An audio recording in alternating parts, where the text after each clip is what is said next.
Oke, Assalamualaikum warahmatullahi wabarakatuh. Saya Akbar Zikrullah dari kelas TNI 3B.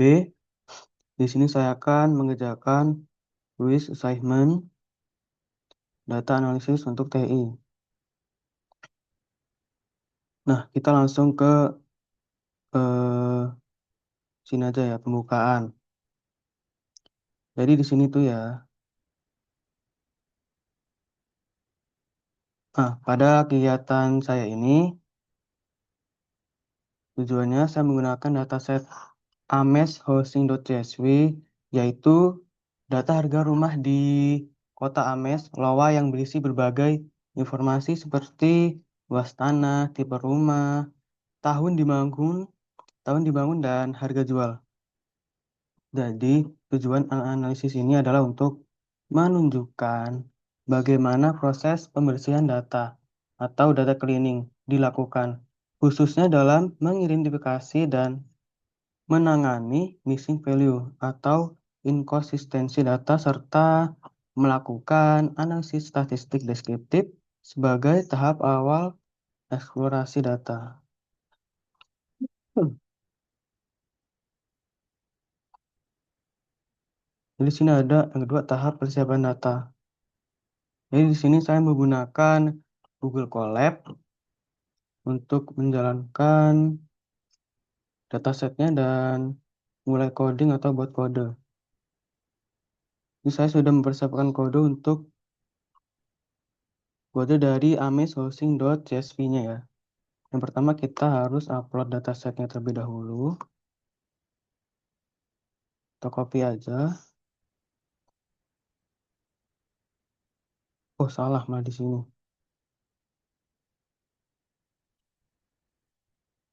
Copy aja. Di sini kita pilih.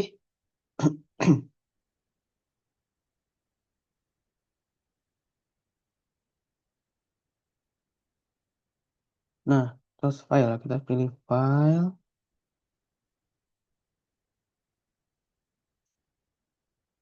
Kita pilih yang hosting. Nah, Ames hosting.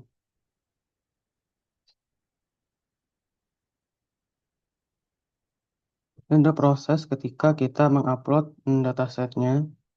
Kalau berhasil dia akan 100% down ya. Kita tambah lagi kodenya. Nah, di sini tujuan menyiapkan lingkungan kerja dan membuat dataset. Berisi software yang digunakan, library yang digunakan, cara membaca dataset, menyebutkan ukuran data dan isi kolom. Oke, di sini saya sudah mempersiapkan kodenya ya. Mau copy aja di sini.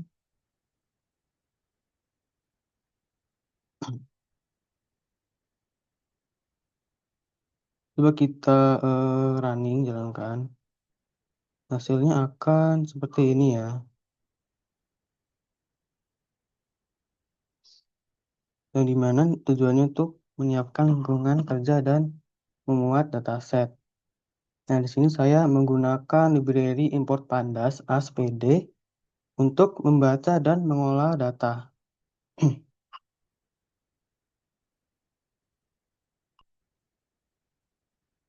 Lalu dataset ini dibaca menggunakan fungsi mana tadi? Nah, ini fungsi pd.read_csv lalu nama datasetnya. Setelah itu ukuran dataset dan beberapa baris pertama ditampilkan tuh. Nah, di sini saya menampilkan 5 baris pertama menggunakan BFF. Lalu di sini dataset namanya host.csv memiliki ukuran sekitar 963.738 bytes dengan sejumlah kolom yang mempresentasikan fitur rumah seperti lot area, year bill, sale price, lalu wall area, full kisi, pensimis feature. Nah, di sini merupakan eee, missing value-nya ya, berarti datanya sudah dibersihkan, karena dia akan, cek nilai yang hilang, print def.isNull.sum, lalu menghapus baris dengan data yang hilang, def_cleanIt, def.dropNah. Lalu berikutnya ada memeriksa kembali data setelah pembersihan, print df_cleanIt.isNull.sum. Jika sudah dibersihkan, hasilnya akan seperti ini, 000 nih ya, artinya sudah dibersihkan. Kalau misalkan dia bukan 0, misal 1, berarti datanya masih belum dibersihkan.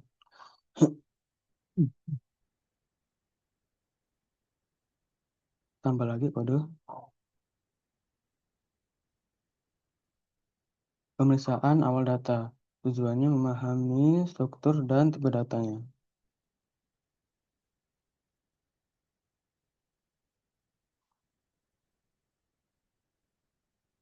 Ini saya sudah mempersiapkan kodenya di sini. Kita copy.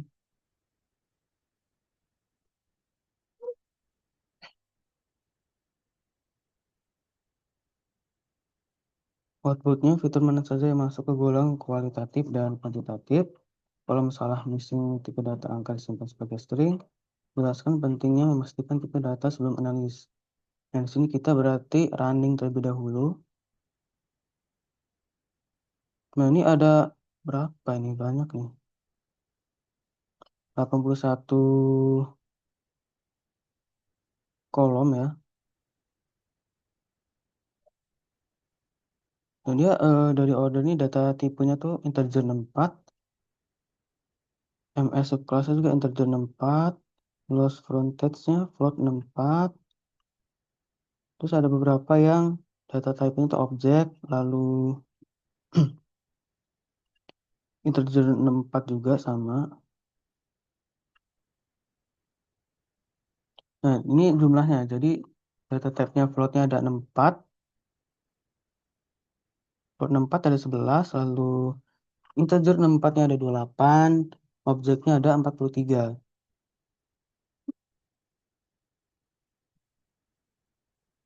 Nah, ini kolom kualitatifnya beserta, ya itulah, kolom kualitatifnya berisi MS zoning, street, lay, lalu load shape, land contour, utilities, load config, land slope, netbox, condition 1, condition 2, build type, hostile,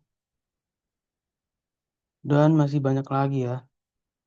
Terus ini ada kolom kuantitatif, order, PID, MS subclass, load frontage, load area, overall qual, overall count, year build, year remote, mass bin area, BSMT fin SF1, SF2, lalu masih banyak lagi.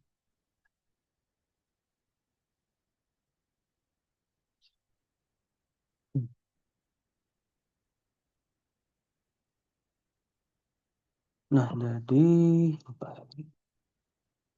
jelaskan pentingnya memastikan tipe data sebelum analis. Jadi, apa penting? Karena yang pertama itu menentukan metode analisis yang bisa digunakan, atau misalnya median untuk numerik, mode frekuensi untuk kategorikal. Yang kedua, menghindari error dalam perhitungan statistik, atau contohnya Python tidak bisa menghitung rata-rata dari teks.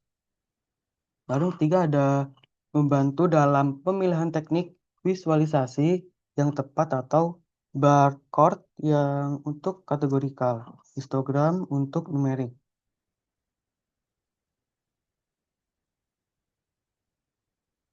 Lalu berikutnya yang 4, cek duplikasi dan inkonsistensi. Tujuannya untuk memastikan tidak ada data ganda atau kategori tidak konsisten. Oke, ini saya sudah mempersiapkan kodenya.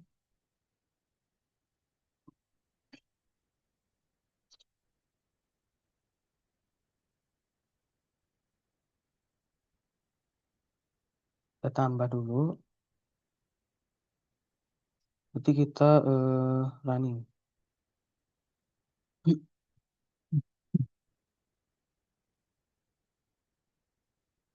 Hasilnya akan seperti ini. Jadi fungsi dari kode duplikat sama dengan df.duplicate.sum itu untuk menghitung jumlah baris yang sama persis di seluruh kolom. Jika hasilnya itu 0, berarti tidak ada duplikasi data.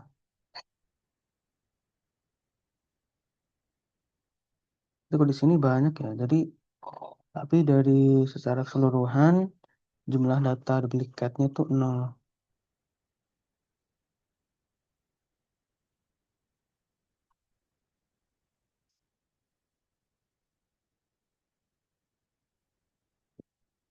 Kode mana lagi tadi ya? Nah, yang ini kualitatif dot goals. Nah, looping pada ini digunakan untuk melihat nilai kategori di setiap kolom teks atau kualitatif.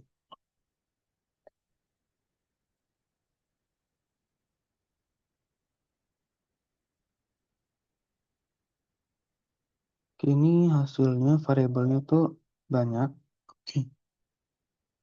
Ada MS zoning,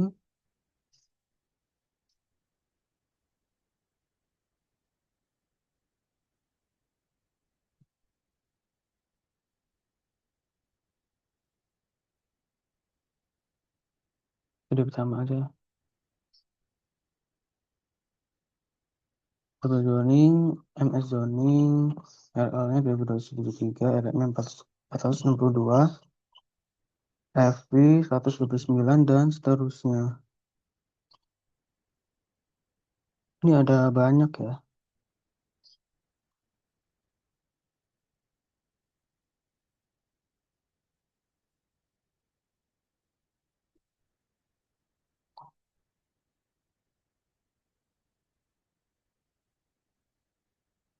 Kita lihat dulu sampai bawah.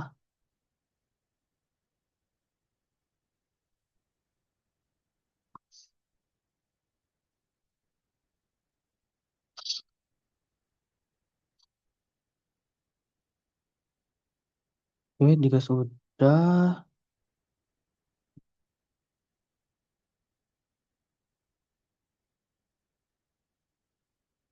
tadi itu mana?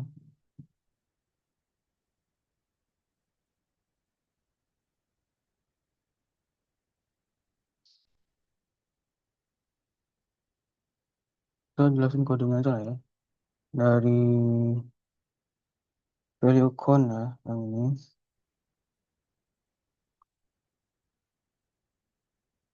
Jadi value count itu hasilnya kita bisa lihat apakah ada penulisan kategorikal tidak seragam. Nah, misalnya perbedaan huruf besar atau kecil atau spasi tambahan seperti NA. Ternyata enggak, NA enggak ada di sini.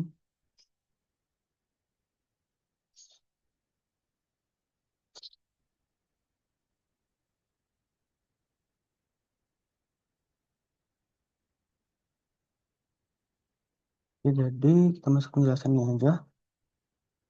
Jelaskan apakah data mengandung duplikasi dan inkonsistensi.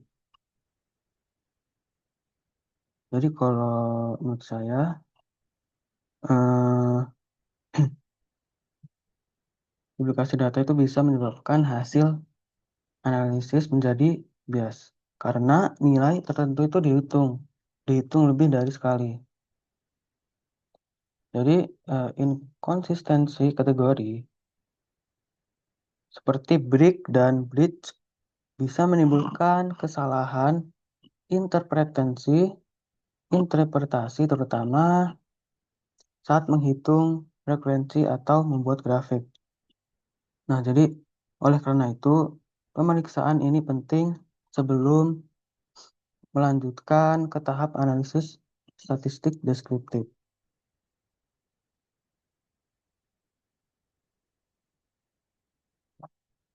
Oke, kita lanjut yang berikutnya.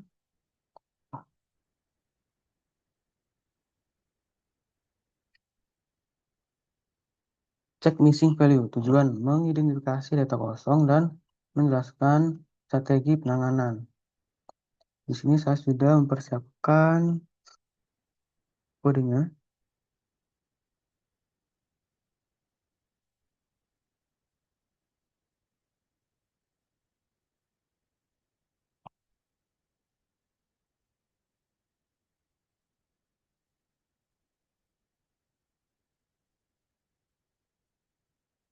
Kita jalankan.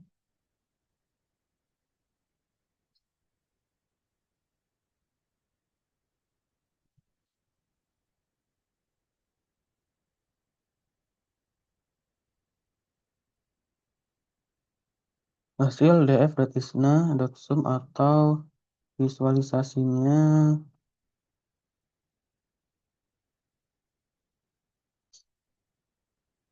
hasil df.isna.sum ya. Nah, berarti ini maksudnya itu jumlah missing value per kolom. Jadi kolom dari pool kece itu 2917, lalu ada miss feature 2824, alainya 2732, Vinci 2308, Mas binary type 1775. Mau sold 0, YR sold 0, cell type 0, cell condition 0, cell price-nya 0.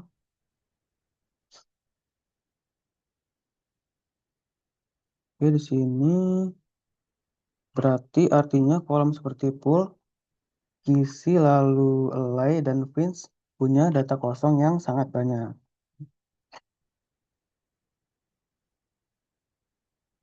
Lalu visualisasinya seperti ini. Memberi gambaran cepat kolom mana yang banyak kosongnya. Atau warna kuning atau putih berarti NaN. Berarti visualisasinya itu yang SNS. Ini ya, SNS dot heat map.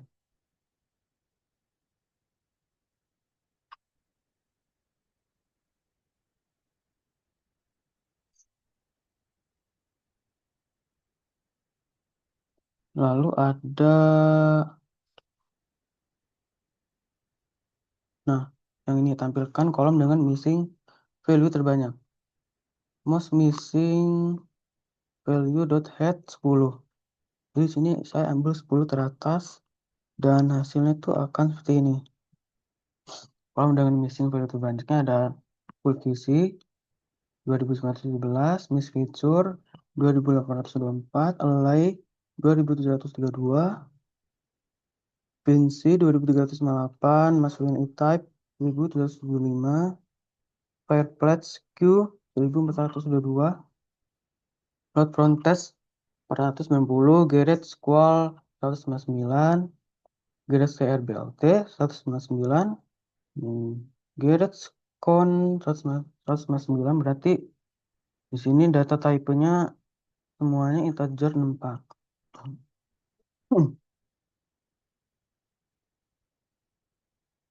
Jadi alasan memilih median untuk numerik, modus untuk kategorik.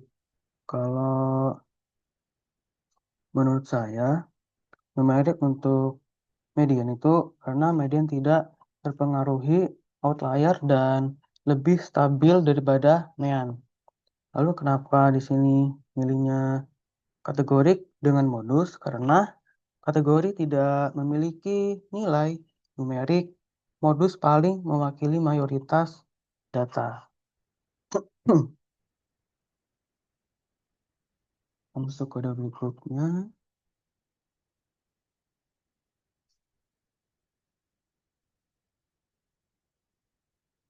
Statistik deskriptif kuantitatif. Tujuannya menggambarkan data numerik secara ringkas yang dijelaskan beberapa ini ya. Jadi kita, nah copy kode yang ini.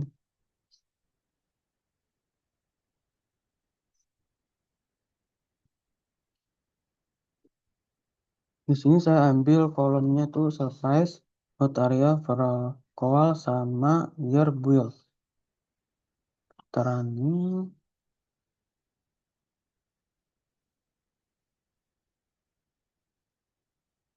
Di sini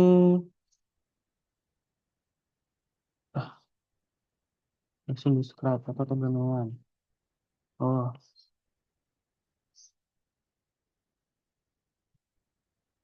jadi dari cell price ini hasilnya mainnya tuh 180.796.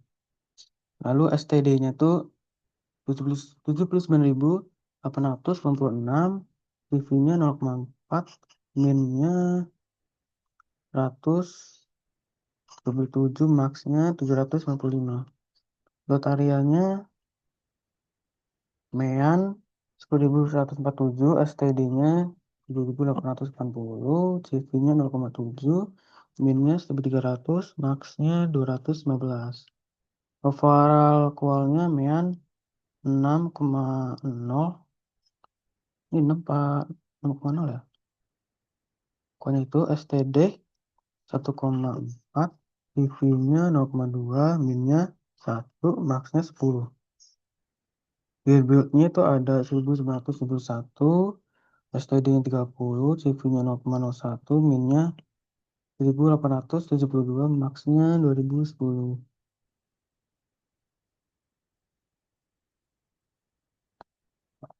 Arti nilai rata-rata simpangan baku sama CV ya.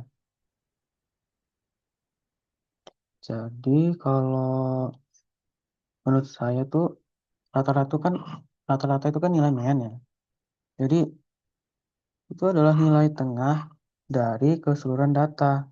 Nah, misalnya contoh rata-rata harga rumah atau sale price itu sekitar 180.796. Lalu STD-nya tuh simpangan baku, mengukur seberapa jauh data tersebar dari rata-rata. Semakin besar simpangan baku atau semakin bervariasi datanya. Nah, lalu CV atau apa ya CV itu ya? Koefisien variasi. Perbandingan antara simpangan baku atau STD dan nilai rata-rata atau mean. Berarti kalau CV-nya tuh 0,2 berarti variasinya tuh rendah. Lalu kalau misalkan CV-nya tuh 0,2, 0,5 berarti variasinya tuh sedang.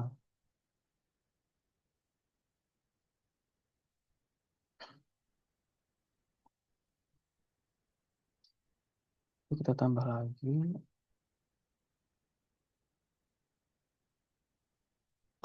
Belum ya? Satu contoh interpretasi. Hmm, saya ambil contohnya itu hmm, hmm, hmm, dari harga sale price-nya ya. Nah, jadi rata-rata harga rumah sale price adalah sekitar 180.796 dengan koefisien variasi atau CV sebesar 0,44. Nah, artinya variasi harga rumah cukup tinggi antar properti, sementara kolom overall kual memiliki CV 0,23, menandakan kualitas rumah relatif serangan atau tidak terlalu bervariasi.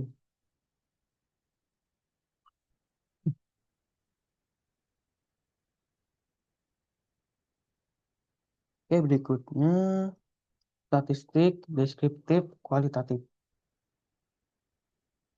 Tujuan menunjukkan distribusi kategori yang dijelaskan yang ini. Lalu kita salin kodenya.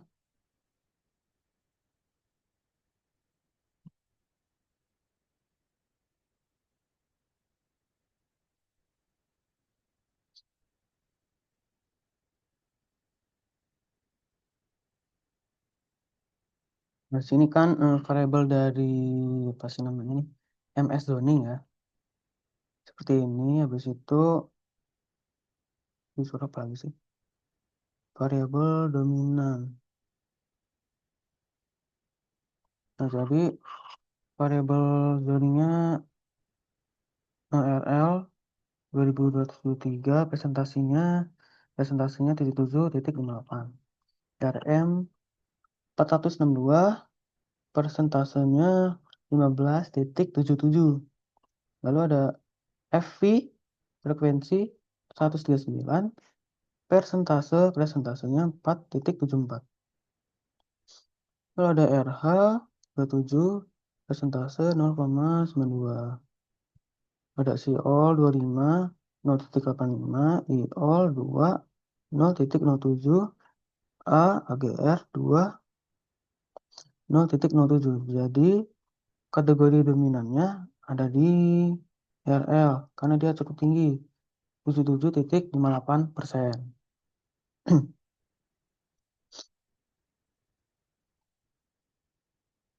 Karena di sini saya ambil cuma ada 3 ya, biar nggak kebanyakan. MS zoning, street, sama cell condition. Dari variable state-nya, pavenya itu 2918, presentasenya 99,59. GRVL-nya 12, presentasenya 0,41. Jadi kategori paling dominannya ada di PAV, pave 99,59%.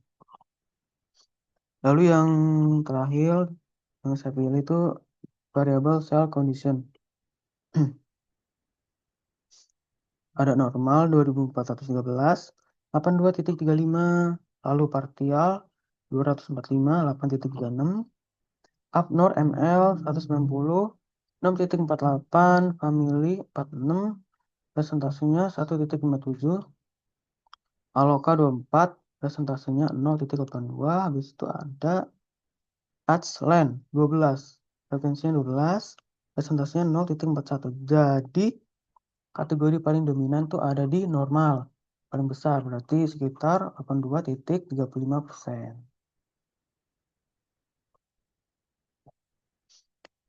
Oh, berarti ada maknanya juga ya.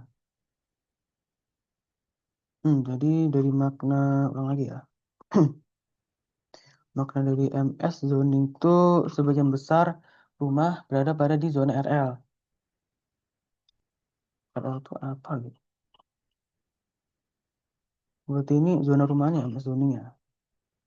Oke lah, berarti sebagian besar rumah pada zona RL. Artinya rumah-rumah di dataset ini tuh umumnya terletak di area perumahan kepadatan rendah, yaitu lingkungan perumahan biasa yang luas dan tidak padat penduduk. Lalu di bagian variable street, maknanya hampir semua rumah memiliki akses ke jalan atau path street. Ini menunjukkan bahwa aksesibilitas lingkungan itu lingkungan perumahannya itu sangat baik dan hanya sedikit rumah yang berada di jalan berkerikil. Lalu terakhir ada variable cell condition. Maknanya nih ya, sebagian besar penjualan rumah dilakukan dalam kondisi normal atau normal sale, artinya tidak banyak transaksi karena faktor warisan keluarga atau penjualan yang cepat. Nah, ini menunjukkan pasar perumahan di dataset ini stabil dan sehat tanpa banyak tekanan penjualan. Oke, berarti sekarang kita masuk ke visualisasi data. Kita tambah lagi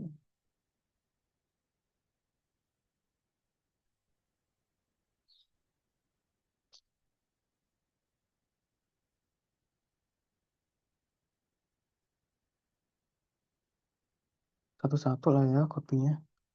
Dari Instagram dulu.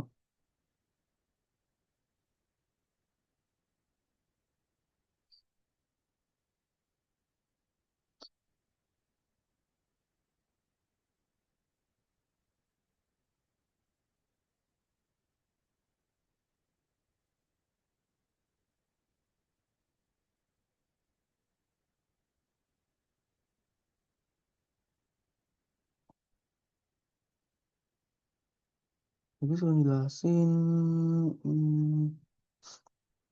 memperjelas distribusi dan hubungan antar variabel yang dijelaskan, jenis grafik yang digunakannya, terus apa yang terlihat, kaitkan dengan hasil statistik deskriptif.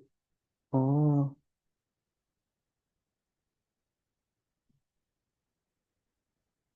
jadi kalau di histogram itu interpretasinya itu distribusinya miring ke kanan. Nah, artinya banyak rumah yang dijual dengan harga menengah ke bawah sedikit yang mahal. Berarti kayak gini.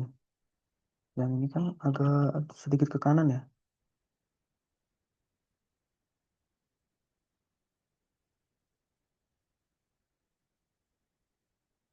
Di situ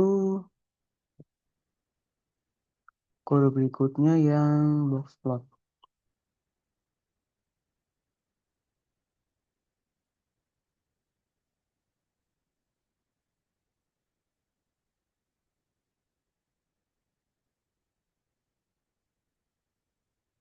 Box plotnya itu mendeteksi outlier pada harga rumah ya. Berarti coba lihat dulu.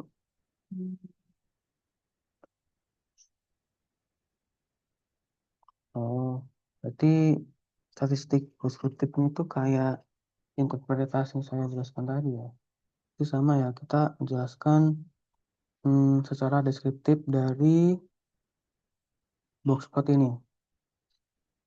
Jadi sini eh, terlihat beberapa titik di atas Y-score yang berarti ada outlier atau harga rumah jauh lebih tinggi dari rata-rata. Median berada agak di bawah tengah box. Oh, yang ini berarti mendukung hasil histogram bahwa distribusi miring ke kanan. Jadi hal ini juga memperkuat bahwa ada beberapa rumah mewah yang memengaruhi rata-rata atau median jadi tinggi. Berarti ke kanan lalu menjadi tinggi. 70.000 berarti. Hmm,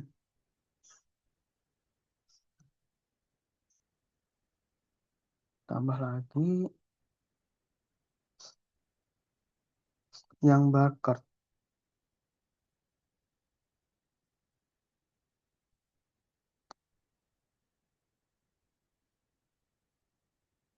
Bar chart ini rata-rata harga rumah berdasarkan kualitas dari keseluruhan. Nah, secara deskriptif saya jelaskan bahwa hmm, apa ya, agak susah nih. Ini tuh menunjukkan bahwa hubungan positif yang kuat antara kualitas konstruksi dan harga jual rumah. Lalu ada terlihat tren menaik tajam atau semakin tinggi overall kual yang tinggi paling tinggi sebelah kanan ini semakin tinggi pula rata-rata sell price-nya. Oh,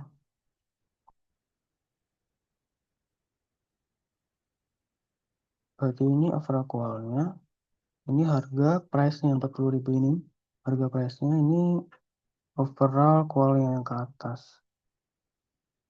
Berarti yang ke-10. 1, 2, 3, 4, 5, 6, 7, 8, 9, 10 dia ke atas. Lalu naik juga harga kualitas rumahnya menjadi 400.000.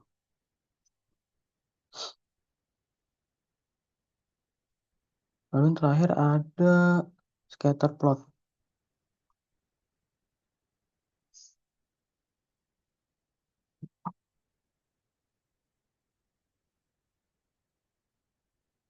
Bertambah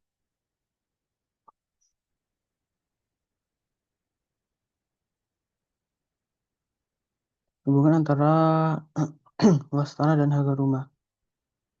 Berarti sini kan pakai bahasa Inggris jadi GR live area dan sell price. Berarti sini juga saya menambahkan overall kual sama sell price. Estimatornya teman. Oke, kita jalankan aja. Ini terlihat seperti titik-titik ya warna biru. Bisa saya jelaskan berarti titik-titik biru itu tuh menunjukkan hubungan linear positif atau semakin besar luas bangunan dari GR lift area, semakin tinggi harga sell price atau harga sell price-nya. Tinggi harga itu kan ya sell price. Lalu ada beberapa outlier dengan luas besar tetapi harga tidak terlalu tinggi. Bisa jadi rumah besar di lokasi itu kurang strategis lah. Lalu ada korelasi ini tuh sejalan dengan hasil statistik deskriptif. Variabel numerik seperti lot area lalu sell price memiliki variabilitas tinggi atau CV besar menandakan perbedaan signifikan antar rumah. Berarti ini sell price-nya harganya sampai 700.000 lalu luas tanahnya GR live area.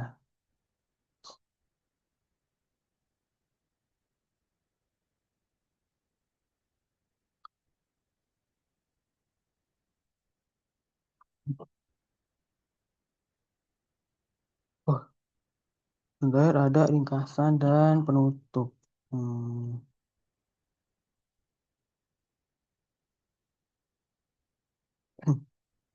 Ini seluruh apa aja ini? 3 poin temuan utama. Dataset untuk analisis lanjutan, lalu ucapan penutup singkat. Ya, berarti temuan utamanya dulu ya. 2-3 poin berarti. Berarti 3 poin temuan. Kalau menurut saya yang pertama itu apa ya? Dataset itu tidak memiliki duplikasi signifikan. Namun terdapat beberapa inkonsistensi kategori pada variabel bertipe objek yang perlu distandarisasi.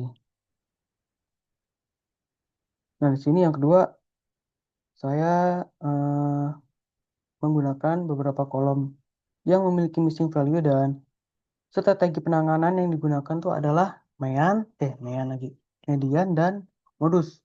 Nah, median itu untuk data numerik agar tidak dipengaruhi oleh outlier. Lalu ada modus untuk data kategorik mengambil kategori paling umum.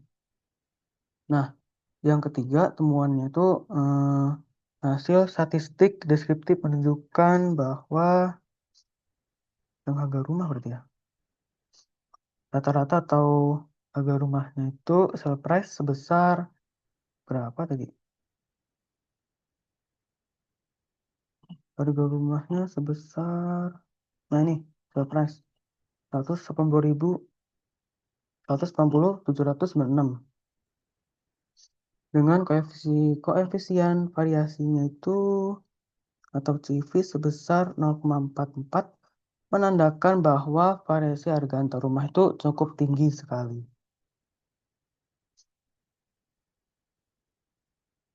Lalu ada variabel apa ini? Overall qual dan GF live area memiliki hubungan positif kuat terhadap harga rumah. Lalu ada distribusi dari sell price. Nah, yang ini histogram tadi. Miring ke kanan. Nah, jelasin apa tadi? Distribusi sell price yang miring ke kanan itu yang berarti sebagian besar rumah dijual dengan harga menengah ke bawah. Berarti terdapat beberapa outlier, yaitu rumah dengan harga jauh lebih tinggi dari mayoritasnya. Gustav lagi.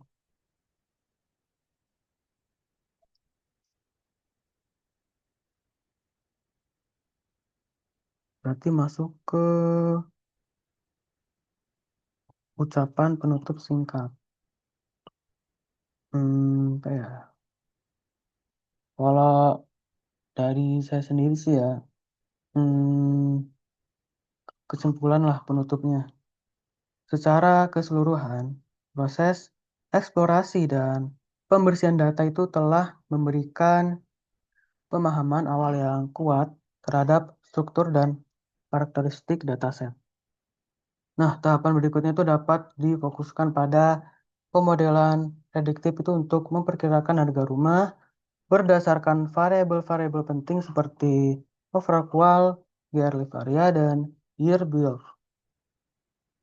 Mungkin itu saja dari saya. Jika saya ada salah, saya minta maaf. Saya akhiri. Wassalamualaikum warahmatullahi wabarakatuh.